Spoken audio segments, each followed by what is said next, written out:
ಕೊಪ್ಪಳ ಜಿಲ್ಲೆಯ ಯಲಬುರ್ಗಾ ತಾಲೂಕಿನ ಗುನ್ನಾಳ ಗ್ರಾಮದ ರಾಷ್ಟ್ರೀಯ ಹೆದ್ದಾರಿಯಲ್ಲಿ ಲಾರಿ ಅಪಘಾತ ಸಂಭವಿಸಿದೆ. ಕುಷ್ಟಗಿಯಿಂದ ಹೊಸಪೇಟೆ ಮಾರ್ಗಕ್ಕೆ ಸಂಪರ್ಕ ಕಲ್ಪಿಸುವ ರಾಷ್ಟ್ರೀಯ ಹೆದ್ದಾರಿಯಲ್ಲಿ ಗುನ್ನಾಳ ಗ್ರಾಮದ ಹೊರವಲಯದಲ್ಲಿ ಈ ಘಟನೆ ಸಂಭವಿಸಿದೆ. ಸರ್ಕಾರಿ ಬಸ್ ಹಾಗೂ ಲಾರಿ ನಡುವೆ ವಾಹನ ಚಾಲಕನ ನಿಯಂತ್ರಣ ತಪ್ಪಿ ಲಾರಿ ಎಡಬದಿಗೆ ಡಿವೈಡರ್ಗೆ ಡಿಕ್ಕಿ ಹೊಡೆದ ಪರಿಣಾಮ ಈ ರೀತಿಯಾಗಿ ಗಾಡಿ ನುಜ್ಜುಗುಜ್ಜಾಗಿದೆ. ಅದೃಷ್ಟವಶಾತ್ ಸರ್ಕಾರಿ ವಾಹನ ಬಸ್ಗೆ ಏನಾಗಿಲ್ಲ, ಅದರಲ್ಲಿರ್ತಕ್ಕಂಥ ಪ್ರಯಾಣಿಕರು ಸೇವ್ ಆಗಿದ್ದಾರೆ. ಲಾರಿಯ ಮುಂಭಾಗ ನುಜ್ಜುಗುಜ್ಜಾಗಿದ್ದು ಸಣ್ಣ ಪುಟ್ಟ ಪೇರ್ ಪಾರ್ಟ್ಸ್ಗಳೆಲ್ಲ ಕಳೆದುಕೊಂಡಿದ್ದಾವೆ.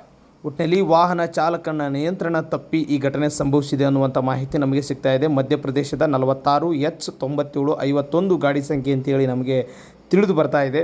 ಒಟ್ಟಿನಲ್ಲಿ ಬೇವೂರು ಪೊಲೀಸ್ ಠಾಣಾಧಿಕಾರಿಗಳು ತನಿಖೆ ಕೈಗೊಂಡಿದ್ದು ಹೆಚ್ಚಿನ ಶೋಧ ಕಾರ್ಯ ಮುಂದುವರಿಸಿದ್ದಾರೆ. ಒಟ್ಟಿನಲ್ಲಿ ಈ ಒಂದು ಘಟನೆ ನಡೆದಿದ್ದು ಮಾತ್ರ ಕೊಪ್ಪಳ ಜಿಲ್ಲೆಯ ಯಲಬುರ್ಗಾ ತಾಲೂಕಿನ ಗುನ್ನಾಳ ಗ್ರಾಮದ ರಾಷ್ಟ್ರೀಯ ಹೆದ್ದಾರಿಯಲ್ಲಿ ಈ ಘಟನೆ ಸಂಭವಿಸಿದೆ ಅನ್ನೋದ್ರ ಬಗ್ಗೆ ಅಧಿಕೃತ ಮೂಲಗಳಿಂದ ಮಾಹಿತಿ ತಿಳಿದು ಬರ್ತಾ ಇದೆ. ಅಲ್ಲಾ ಬಕ್ಷಿ ಚಳ್ಳರ ಜೊತೆ ಪಬ್ಲಿಕ್ ಟೈಮ್ಸ್ ಕೊಪ್ಪಳ.